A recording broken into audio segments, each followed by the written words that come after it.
You're first off the block. Are you any clearer? Is the playing group and club any clearer on what the go is for the next couple of weeks? Is it definitely 2 weeks quarantine, and how are you going to handle that if that's the case?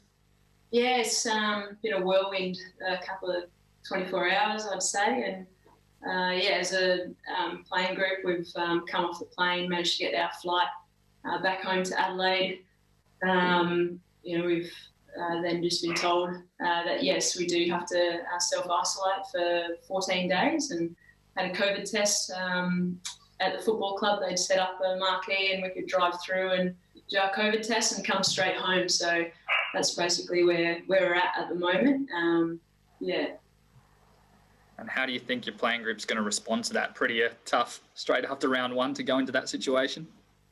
Yeah, we know it's a challenging and changing environment with this COVID situation, but let's be honest, it's not really about us. It's about the health and well-being of our community, and that's what's paramount. So easy. Thanks, Reece. I'll pass on. No worries. Tommy Wren, you there? We can come back to you, Cam, at the end if you need more, but we'll move on to Rennie at 9. Chelsea, thanks for jumping on. And how frustrating, I guess, is it, to have to quarantine for 2 weeks, through no fault of your own, really? It's not ideal, Tom, but, let's put things into perspective. It's, like I said before, it's not really about us. It's about the health of our community, and that's what's really important at the moment. And, we've always at the Adelaide Footy Club followed the direction of and the advice of the government and authorities, and we'll continue to do that. And obviously ramifications for all of your players in the season, but also for poor Tommy Lynch, who's come over as well. Have you managed to speak to him? And I guess pretty frustrating for him also. Yeah, everyone has a story, a COVID story, with these types of situations. And as I said before, it's, it is unfortunate, and everyone does have their own story. But, what's pivotal is the health and well-being of our community, and, we make sure that we play our role in no matter the circumstances. Yeah, that's it from me for now. Thanks, Reece. No worries. We've got a reporter on the line from Fox.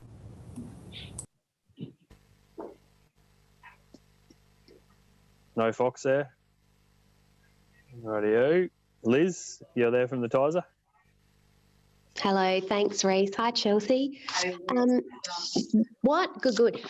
What are you guys able to do in terms of training? Do you have programs that you can, work on in your garages and your backyards? Yeah, what are you able to do? Yeah, well, at this stage, it's just about getting through the next 24 hours. So for us as players, it would normally just be a little flush run and, team meetings and team reviews. So we're still able to do that over, the wonderful technology of Zoom. We've even got a wonderful pot plant here, just so I've got that sorted for doctors this afternoon, make sure the room's nice and clean for him. But,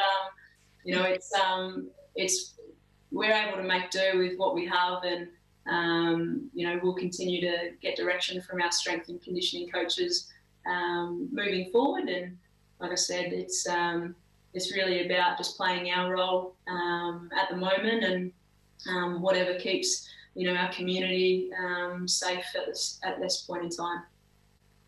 I know there are lots of unknowns at the moment, and there could be a possibility, potentially, I'm not sure, that you guys, maybe you could be hubbed somewhere, so you're taken out of SA. Is that something that the Crows team would be comfortable doing? It's, to be honest, Liz, it's probably above my pay grade at the moment. I'm not sure. Might be more of a question for our club officials and AFL at this stage, but we're just, taking direction of what the government authorities are saying, and waiting further direction. It's that type of situation with COVID, as you understand, as we all understand. It's forever changing, and I think that's something that, as players, we've become really good at just trying to adapt and, control what we can control. Thanks, Chelsea. No worries, Liz. Nathan at the AFL. G'day, Chelsea. Thanks for the chat. Have you thought a bit about your role and the role of your coach as well as leaders, and how you keep the team upbeat over the next few days? Yeah, well, it's even just putting through a bit of a message to the group last night. It's just about controlling what we can control as players, and it's really not about us. It's about the community and making sure that we play our role for this situation that has arisen. And yeah, as players, it's as a leadership group, we're getting together frequently. We even had a quick phone chat today just about what kind of things can we do to try to continue to keep the group connected over the next coming days. And we've got some handy teachers as footballers, so they've got some great little ideas and some creative little plans to get the team together and stay connected during this time. And just one on the game.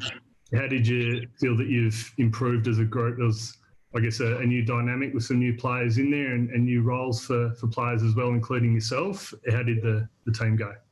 Yeah, it was unbelievable to be able to play some footy again for round one against West Coast, and just to see the team dynamic unfolding. We've had a really good vibe this pre-season in our playing group, and a great culture that we've brought to the football club, and continuing that on.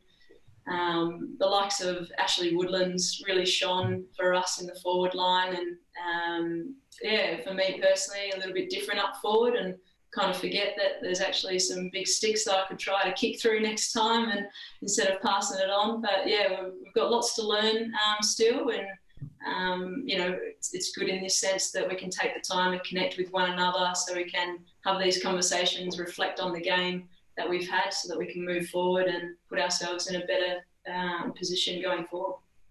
Awesome. Thanks, Chelsea. Thanks, Reece. Cheers. No worries, guys. Josh at 10, or is there... It's Jace. How you going? Rightio, mate. Hey, Chelsea, how you going? Hey, Jace. Good. How are you? Yeah, good. Obviously, this puts the whole season in sort of a little bit of a limbo.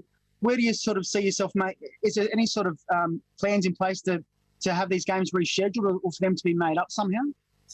Yeah, still waiting direction at this stage.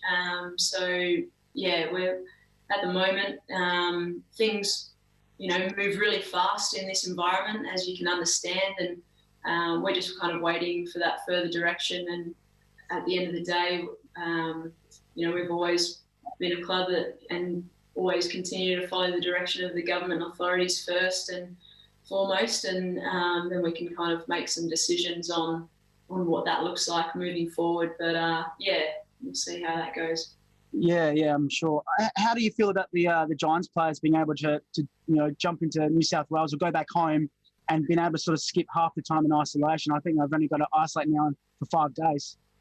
Yeah, for the Giants, they've been on the road for the last 4 weeks, so for them to be able to get home to their own beds, I think is fantastic for them personally. So they've been juggling quite a bit the last couple of weeks, so it's great that they'll be able to jump on a plane and head back. Are you hopeful that there is some sort of exemption provided where you might be able to still play games within this 2-week period? Oh, look, it's like I said, it's really not an ideal situation. However, it's really not about us. It's about the community and the health and well-being of those people. And we've just got a small role to play, and we'll just watch it unfold, and hopefully things I guess we can get it under control quickly, and we can look for a resolution moving forward. Okay, thanks for that. Cool, thanks, mate. Hey, Hazy from Channel 7, have you got any questions, mate? Chels, how you going? Good Good, to see you. mate. Well done on the weekend. Thanks, buddy. No COVID questions from me. I think you've had just about enough. How's the body? How's the knee? And what was it like to get back into it?